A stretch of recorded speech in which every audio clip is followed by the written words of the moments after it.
बदलते भारत की शान।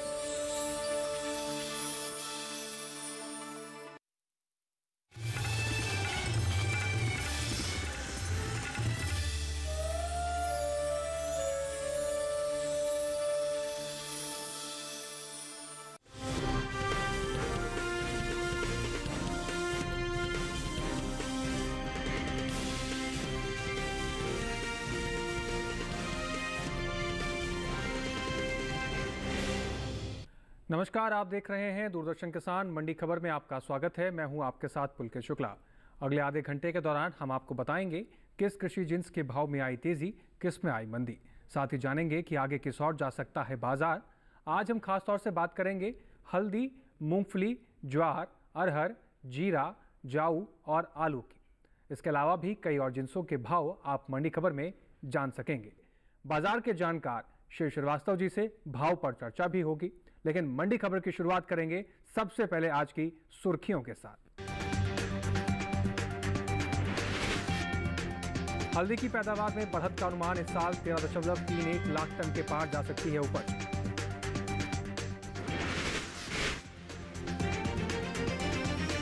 मूंगफली के निर्यात में हुआ इजाफा, बीते 10 महीने के दौरान निर्यात 5.38 लाख टन के पार।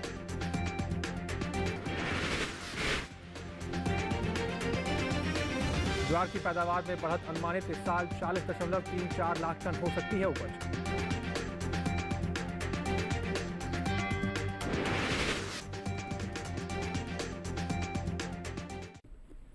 तो चलिए मंडी खबर की शुरुआत करते हैं। सबसे पहले बात करेंगे हल्दी की। हल्दी की पैदावार की बात करें तो इस साल हल्दी की पैदावार में कमी का अनुमान जताया गया है। मसाला बोर्ड द्वारा जारी ताज़ा आंकड़ों के मुताबिक साल 2022-2023 के दौरान हल्दी की पैदावार 11,61,025 टन होने का अनुमान है। हल्दी पर आइए देखते हैं विशेष रिपोर्ट। भारत दुनिया में हल्दी का सबसे बड़ा उत्पादक और निर्यातक है। दुनिया का 60% हल्दी का निर्यात केवल भारत ही अंतर्राष्ट्रीय बाजार में करता है। इस साल देश से होने वाली हल्दी के निर्यात में बढ़त देखने को मिली है। भारतीय मसाला बोर्ड के मुताबिक साल 2021-22 के दौरान भारत ने हल्दी का निर्यात 1,53,442 टन का किया था, जो साल 2022-23 के दौरान 13,257 टन बढ़कर इस साल 1,66,000 टन के पार पहुंच गया है। बता दें कि भारत हल्दी का निर्यात France, Germany, America, England, Japan, Netherland और ऑस्ट्रेलिया के अलावा दूसरे कई देशों में करता है। भारत में हल्दी की सबसे ज्यादा खेती आंध्र प्रदेश में होती है। इसके बाद उड़ीसा और तमिलनाडु का स्थान आता है। महाराष्ट्र में भी हल्दी की खेती होती है। आंध्र प्रदेश का देश के हल्दी उत्पादन में करीब 40% का योगदान है। इसके अलावा केरल, कर्नाटक, पश्चिम बंगाल, गुजरात, मेघालय, असम में भी हल्दी की खेती की जाती है।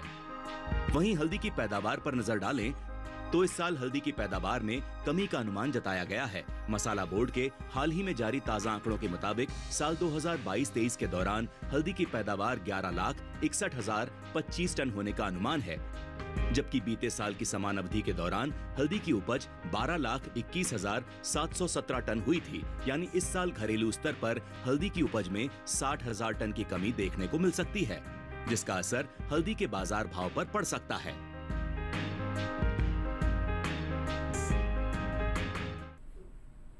चलिए आगे बढ़ते हैं और बात करते हैं मूंगफली के बारे में।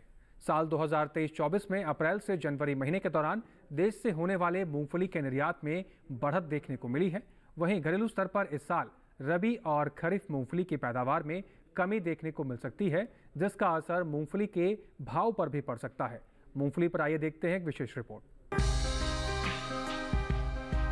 एपीडा की ओर से हाल ही में जारी ताजा आंकड़ों के मुताबिक साल 2023-24 में अप्रैल से जनवरी महीने के दौरान देश से होने वाले मूंगफली के निर्यात में बढ़त देखने को मिली है। बीते 10 महीने के दौरान मूंगफली के निर्यात में 11,000 टन से ज्यादा की बढ़ोतरी हुई है।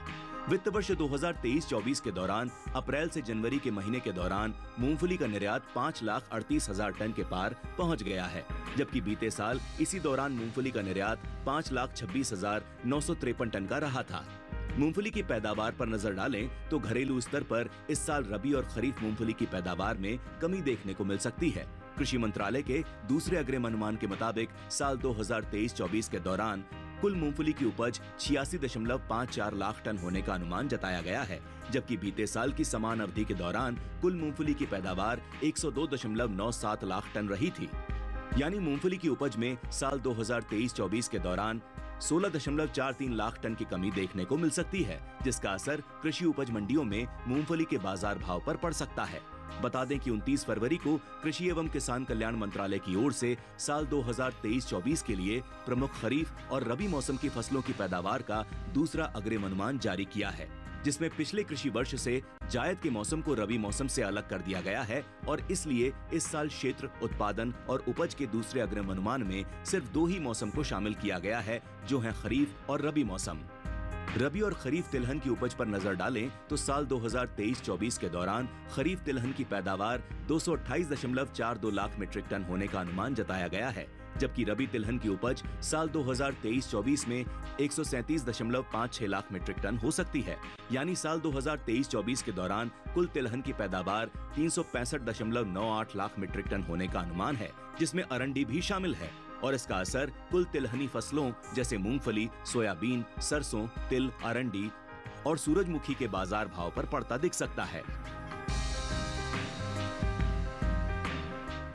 यहाँ वक्त हो गया एक छोटे से ब्रेक का। ब्रेक के उस पार हम बात करेंगे ज्वार की। तब तक हमारे साथ बने रहें और देखते रहें दूरदर्शन किसान।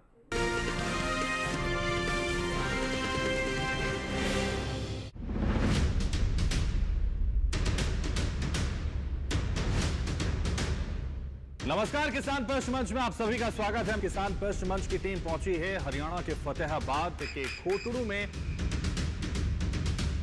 आज भी हम एक विषय के साथ शुरुआत करने जा रहे हैं और ये विषय है पराली प्रबंधन से जुड़ा हुआ विषय। जो पराली खेतों में रह जाती थी उसको किसान अनजाने में आग लगाते थे और उसकी वजह से प्रदूषण का जो स्तर था वो काफी बढ़ गया। फसल अवशेष प्रबंधन करके आप जो पराली प्रबंधन होती है उसका जो चारा है उसको करके आप नंदीसाड़ा गौशाला में दान कर सकते हो।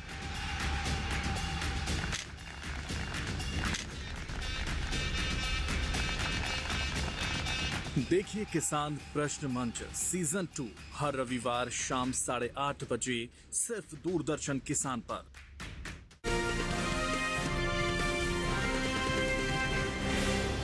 ब्रेक के बाद एक बार फिर से आपका दूरदर्शन किसान पर स्वागत है। आप सभी देख रहे हैं मंडी खबर। मंडी खबर के इस हिस्से में हम जानेंगे अरहर के बारे में, लेकिन पहले बात ज्वार की कर लेते हैं। इस साल ज्वार की पैदावार में बढ़त का अनुमान जताया गया है।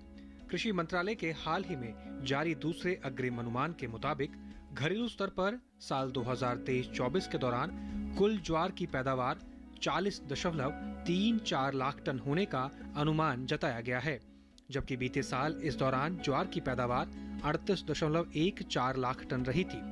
यानी इस साल कुल ज्वार की उपज बीते साल के मुकाबले 2,20,000 टन की बढ़ोतरी हो सकती है, जिसका असर कृषि उपज मंडियों ज्वार के बाजार भाव पर भी पड़ सकता है। वहीं बात आवक की करें तो इन दिनों मंडियों में ज्वार की आवक सामान्य देखने को मिल रही है। वहीं इस साल अंतर्राष्ट्रीय बाजार में भी भारतीय अनाज उत्पादों में बढ़ोतरी हुई है। एपिडा के मुताबिक भारत ने साल 2022-23 के दौरान 3,801.18 मीट्रिक टन के निहित अन्य अनाजों जैसे चावल, गेहूं, मक्का और श्री अन्न यानी मिलेट्स का निर्यात किया है, जिसकी कीमत 27.40 करोड़ रुपए है।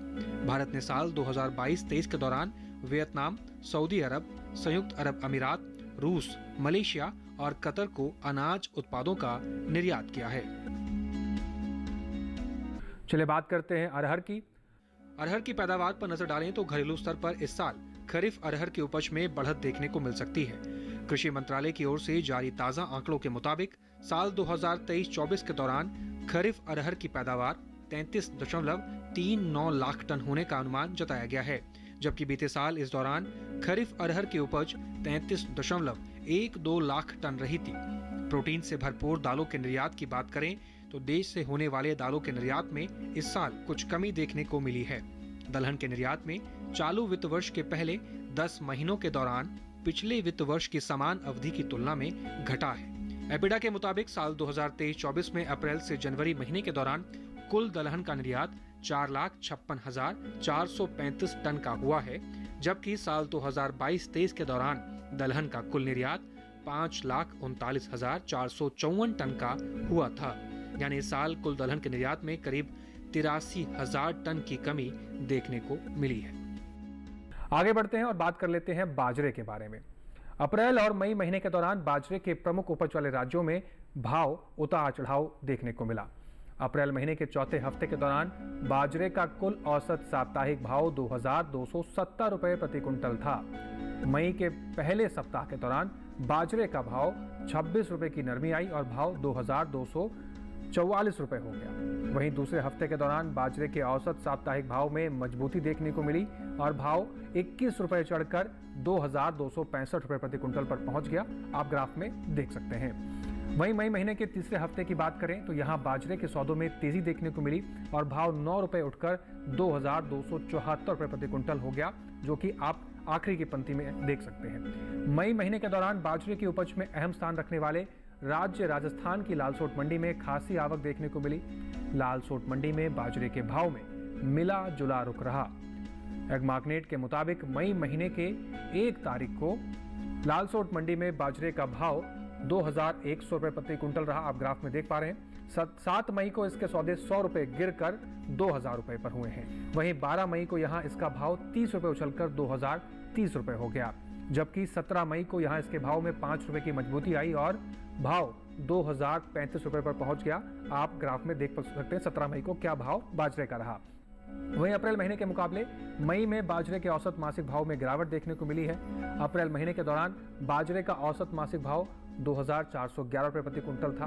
वहीं मई महीने के दौरान बाजरे के सौदों में 156 रुपये की नरमी आई और भाव 2,255 रुपये प्रति कुंटल पर आ गया। आने वाले दिनों में बाजरे का बाजार भाव क्या रुख रहेगा, इस पर बात कर लेते हैं अपने एक्सपर्ट से। फिर से रुक करते हैं बाजार के जानकार शिव श्रीवास्तव जी का। शिव श्रीवास्तव जी, मौजूदा संकेत आपने देखे, भाव में उतार चढ़ाव देखने को मिला। आने वाले समय में बाजरे का भाव किस तरफ जाता हुआ दिख रहा है? मुझे लगता है कि महीने दिन तक और इसकी कीमतों में नरमी का रुख देखने को मिल सकता है जी। मांग में कमजोरी देखने को मिल रही है। यह प्रमुख वजह है बाजरे के भाव में मंदी आने का। जहां तक आने वाले दिनों की बात करें तो आने वाले दिनों में निश्चित रूप से एक तरफ जहां घरेलू मांग में बढ़ोतरी देखने को मिलेगी, वहीं दूसरी तरफ हमने देखा है कि मोटे अनाजों के निर्यात मांग में भी अच्छी बढ़ोतरी देखने को मिल सकती है। आने वाले दिनों में इसकी कीमतों में बढ़ोतरी देखने को मिलेगी, लेकिन लगभग कुछ दिनों तक इधर इसकी कीमतों में उतार चढ़ाव का रुख ही बना रहेगा। जी, जिन किसान भाइयों के पास बाजरे का स्टॉक है उनके लिए क्या सलाह देंगे आप, कब तक आगे बढ़ें? निश्चित रूप से अच्छी सुविधाएं हैं, स्टोर करने की अच्छी सुविधाएं हैं, तो इंतजार कीजिए। आने वाले दिनों में बाजरे की कीमतों में और भी बेहतर मूल्य मिलेगा। जी, तो यहाँ पर भी बाजार के जानकार की यही सलाह है कि अगर किसान भाइयों के पास स्टॉक करने की क्षमता है, सही तरीके की भंडारण व्यवस्था है, तो आप रुक सकते हैं। आने वाले समय में आपको बाजरे के भाव में तेजी मिलेगी और आप मुनाफा कमा सकते हैं। फिलहाल वक्त हो गया यहाँ छोटे से ब्रेक का। आगे हम जानेंगे जीरे का हाल। तब तक हमारे साथ बने रहें और देखते रहें दूरदर्शन किसान।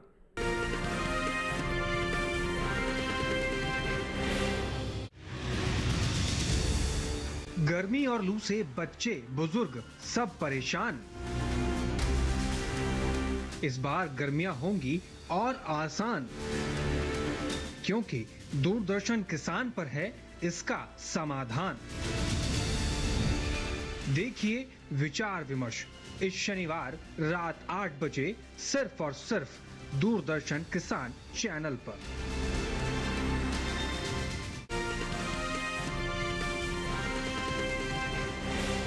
ब्रेक के बाद एक बार फिर से आप सभी का स्वागत है। आप सभी देख रहे हैं मंडी खबर। अब बात कर लेते हैं जीरे की।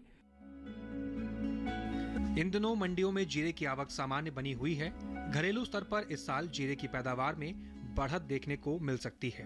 भारतीय मसाला बोर्ड के मुताबिक साल 2022-23 के दौरान जीरे की उपज में बढ़ोतरी होने का अनुमान जताया गया है, जिसका असर जीरे के बाजार भाव पर भी पड़ सकता है। साल 2022-23 के दौरान देश भर में जीरे की पैदावार 6,27,031 टन होने का अनुमान है, जबकि बीते साल की समान अवधि के दौरान जीरे की उपज 5,55,789 टन रही थी। यानी इस साल जीरे की पैदावार में बीते साल के मुकाबले 71,242 टन की बढ़ोतरी हो सकती है। बता दें कि जीरे का मसालों में अपना अहम स्थान है। भारतीय मसालों में शामिल लाल मिर्च के बाद जीरा ही सबसे ज्यादा भारत से निर्यात किया जाता है। भारतीय मसाला बोर्ड के मुताबिक साल 2022-23 के दौरान देश से होने वाला जीरे का निर्यात 4,19,000 के पार पहुंच गया है। चलिए आगे बढ़ते हैं और बात कर लेते हैं अब जौ के बारे में। केंद्र सरकार ने हाल ही में विपणन सीजन 2024-25 के लिए रबी फसलों के न्यूनतम समर्थन मूल्य में बढ़ोतरी की है। इन रबी फसलों में जौ भी शामिल है। रबी जौ की एमएसपी साल 2023-24 के दौरान 1,735 रुपए प्रति कुंटल थी, जिसे 115 रुपए बढ़ाकर 1,850 रुपए प्रति कुंटल तय किया गया है। फिलहाल कृषि उपज मंडियों में जौ की आवक सामान्य देखने को मिल रही है। कृषि एवं किसान कल्याण विभाग की ओर से साल 2023-24 के लिए दूसरे अनुमान को जारी किया गया है, जिसके मुताबिक देश में रबी जौ की पैदावार साल 2023-24 के दौरान 22.24 लाख टन होने का अनुमान है, जबकि बीते साल इस दौरान रबी जौ की उपज 19.13 लाख टन रही थी। अब आखिर में बात करते हैं आलू के बारे में। कृषि उपज मंडियों में इन दिनों आलू की आवक सामान्य बनी हुई है। घरेलू स्तर पर इस साल आलू की पैदावार में बढ़त देखने को मिल सकती है। कृषि मंत्रालय के बागवानी फसलों के लिए जारी पहले अग्रिम अनुमान के मुताबिक साल 2022-23 के दौरान देश में आलू की कुल उपज 5,97 लाख टन होने का अनुमान जताया गया है, जबकि बीते साल के समान अवधि के दौरान आलू की पैदावार 5,61 लाख टन रही थी। अप्रैल और मई महीने के दौरान जौ के प्रमुख उपज वाले राज्यों में भाव में मिला जुला रुख देखने को मिला। अप्रैल महीने के चौथे हफ्ते के दौरान जौ का कुल औसत साप्ताहिक भाव 1,939 रुपए प्रति कुंटल था। आप देख पा रहे हैं पहले हफ्ते के भाव। मई के पहले सप्ताह के दौरान जौ का भाव 100 रुपए चढ़कर 2,039 रुपए प्रति कुंटल हो गया। आप पहले हफ्ते का भाव ग्राफ में देख सकते हैं। वहीं दूसरे हफ्ते के दौरान जौ के औसत साप्ताहिक भाव में नरमी देखने को मिली और भाव 46 रुपए गिरकर 1,993 रुपए प्रति कुंटल पर भाव पहुंच गया। आप दूसरे हफ्ते का तीसरा पॉइंट देख सकते हैं ग्राफ के अंदर। वहीं मई महीने के तीसरे हफ्ते की बात करें तो यहां जौ के सौदों में उछाल देखने को मिला और भाव 13 रुपए चढ़कर 2,006 रुपए प्रति कुंटल पहुंच गया। ये भी आप ग्राफ में देख सकते हैं। मई महीने के दौरान जौ की उपज में अहम स्थान रखने वाले राज्य उत्तर प्रदेश की गाजियाबाद मंडी में खासी आवक देखने को मिली है। गाजियाबाद मंडी में जौ के भाव में नरमी का रुख रहा। एग्मार्कनेट के मुताबिक मई महीने की 1 तारीख को गाजियाबाद मंडी में जौ का भाव 2,180 रुपए प्रति कुंटल रहा। 1 मई का ग्राफ आप देख सकते हैं। 6 मई को इसके सौदे 20 रुपए टूटकर 2,160 रुपए पर हो गए। वहीं 10 मई को यहां इसके भाव में 10 रुपए की कमजोरी आई और भाव 2,150 रुपए हो गए, जबकि 17 मई को यहां इसके सौदे बिना किसी फेरबदल के 2,150 रुपए पर हुए। अप्रैल महीने के मुकाबले मई में जौ के औसत मासिक भाव में तेजी देखने को मिली है। अप्रैल महीने के दौरान जौ का औसत मासिक भाव 1,895 रुपए प्रति कुंटल था। वहीं मई महीने के दौरान जौ के सौदों में 119 रुपए की मजबूती आई और भाव 2,014 रुपए प्रति कुंटल पर पहुंच गया। आने वाले दिनों में जौ का बाजार भाव का क्या रुख रहेगा, इस पर जानते हैं अपने कमोडिटी एक्सपर्ट की राय। श्री श्रीवास्तव जी, मौजूदा संकेतों को देखें तो आने वाले दिनों में जौ का बाजार भाव किस तरफ जाता हुआ दिख रहा है? हाँ, मुझे लगता है कि आने वाले दिनों में भी कुछ दिनों तक इसकी कीमतों में उतार चढ़ाव का रुख ही देखने को मिलेगा। जी। प्रमुख कारण है इसकी मांग में कमी का होना। प्रायः घरेलू मांग में कमी देखने को मिलती है। गर्मियों के दिनों में जो मोटे अनाज हैं उनकी मांग में थोड़ी कमी देखने को मिलती है। तो मुझे लगता है लगभग महीना 1.5 महीना तक इसकी कीमतों में बहुत ज़्यादा तेजी की संभावना नहीं दिखाई दे रही है। मुझे इसकी कीमतों में थोड़ा उतार चढ़ाव ही बना रहेगा।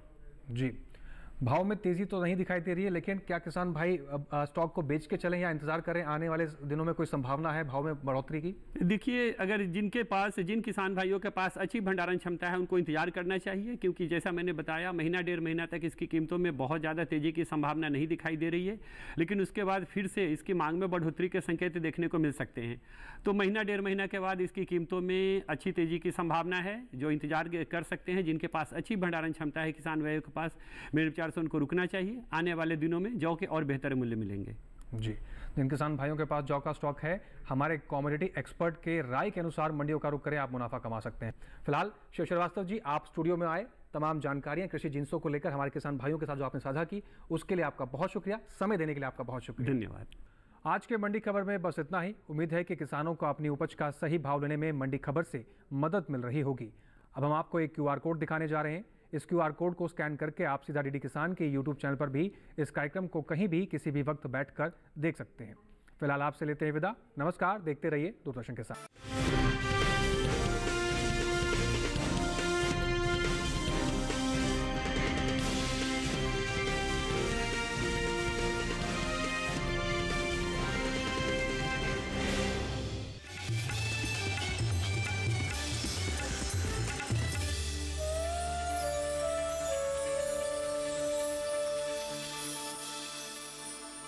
रानी अबक्का देवी का नाम सुना है तुमने? हमने